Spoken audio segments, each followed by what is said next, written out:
Oxford യൂണിവേഴ്സിറ്റിയിലെ കെബ്ലെ കോളേജിലെ ചാപ്പലിലാണ് ആ ചിത്രം ഇപ്പോൾ സൂക്ഷിച്ചിരിക്കുന്നത്.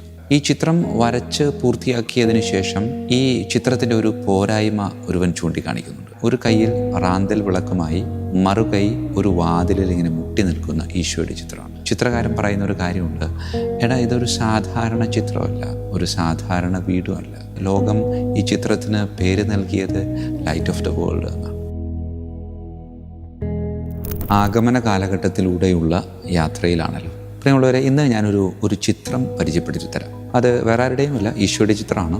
ഓക്സ്ഫോർഡ് യൂണിവേഴ്സിറ്റിയിലെ കെബ്ലെ കോളേജിലെ ചാപ്പലിലാണ് ആ ചിത്രം ഇപ്പോൾ സൂക്ഷിച്ചിരിക്കുന്നത്. ആ ചിത്രം വരച്ചത് പ്രസിദ്ധ വിശ്വവിഖ്യാതനായ ആംഗലേയ ചിത്രകാരൻ വില്യം ഹോൾമൈൻ ഹണ്ട് എന്നൊരു ചിത്രകാരനാണ്. ഈ ചിത്രം വരച്ച് പൂർത്തിയാക്കിയതിനു ശേഷം ഈ ചിത്രത്തിൻ്റെ ഒരു പോരായ്മ ഒരുവൻ ചൂണ്ടിക്കാണിക്കുന്നുണ്ട്. ഈ ചിത്രത്തിന് ഒരു പോരായ്മ ഉണ്ട്. പെട്ടെന്ന് നോക്കുമ്പോൾ നമുക്കത് മനസ്സിലാക്കാനായിട്ട് സാധിക്കും. കാരണം ഒരു കയ്യിൽ റാന്തൽ വിളക്കുമായി മറുകൈ ഒരു വാതിലിൽ ഇങ്ങനെ മുട്ടി നിൽക്കുന്ന ഈശോയുടെ ചിത്രമാണ്. ആ വാതിലിൻ്റെ ഒരു പ്രത്യേകത എന്ന് പറയുന്നത് ആ വാതിലിന് പുറത്ത് ഓടാമ്പലുകളോ ഒന്നുമില്ല.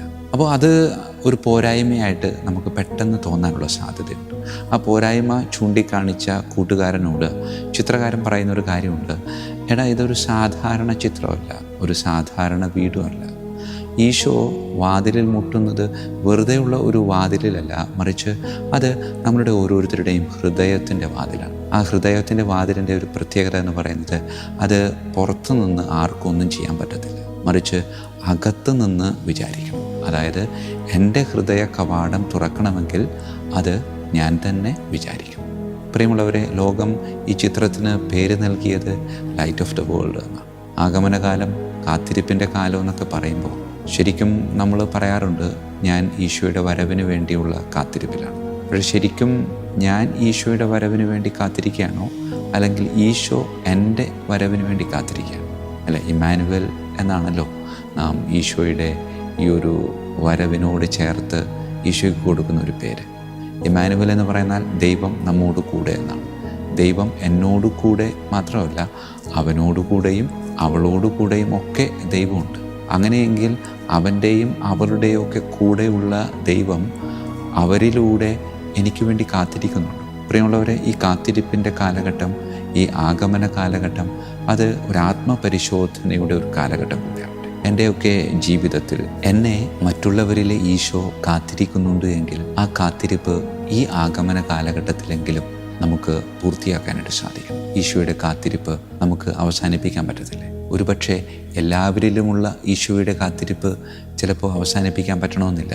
എങ്കിലും 1-2 പേരുടെയെങ്കിലും ഉള്ളിലെ ഈശോയുടെ കാത്തിരിപ്പിന് ഒരു അറുതി വരുത്തണം എന്നൊരു ചിന്ത നമ്മുടെ ഓരോരുത്തരുടെയും ഉള്ളിലേക്ക് കൊണ്ടുവന്നൂടെ? പ്രിയമുള്ളവരെ, ചിലപ്പോൾ ഒരു ഫോൺ കോൾ, ചിലപ്പോൾ ഒരു മെസ്സേജ്, അതുമല്ല എങ്കിൽ ചെറിയൊരു സന്ദർശനം. പ്രിയമുള്ളവരെ, ഇതൊക്കെ എന്നിൽ നിന്നും കാത്തിരിക്കുന്ന ആരെങ്കിലുമൊക്കെ നമ്മുടെ ചുറ്റുപാടുമുണ്ടാകും. അതുകൊണ്ട് ഒന്ന് പരിശോധിക്കാം. എന്നിട്ട് ആ പരിശോധനയിൽ കിട്ടുന്ന ഒരുപാട് ആളുകളെ നമുക്കൊന്ന് മുന്നിൽ നിരത്തി വയ്ക്കാം. എല്ലാവരുടെയും ഉള്ളിലെ ഈശോയുടെ കാത്തിരിപ്പിന് അറുതി വരുത്താൻ പറ്റിയാൽ ഇതിലും സുന്ദരമായ വേറൊരു ക്രിസ്മസിൻ്റെ ഒരുക്കം ഇല്ല എന്ന് വേണമെങ്കിൽ നമുക്ക് പറയാൻ പറ്റും. എല്ലാവരുടെയും ഉള്ളിലെ ഈശോയുടെ കാത്തിരിപ്പിന് അറുതി വരുത്താൻ പറ്റിയില്ലെങ്കിലും ആരുടെയെങ്കിലുമൊക്കെ ഉള്ളിലെ ഈശോയുടെ കാത്തിരിപ്പിന് എൻ്റെ ഒരു സന്ദർശനത്തിലൂടെ, എൻ്റെ ഒരു ഫോൺ കോളിലൂടെ, എൻ്റെ ഒരു മെസ്സേജിലൂടെ, എൻ്റെ ഒരു സാമീപ്യത്തിലൂടെ അറുതി വരുത്താൻ പറ്റുമെങ്കിൽ പ്രിയമുള്ളവരെ, എൻ്റെ ഹൃദയ കവാടത്തിന് പുറത്ത് കാത്തു നിൽക്കുന്ന ഈശോയുടെ മുഖത്ത് പുഞ്ചിരി വിടർത്താൻ സാധിക്കും. അങ്ങനെ പുഞ്ചിരി വിടർത്തി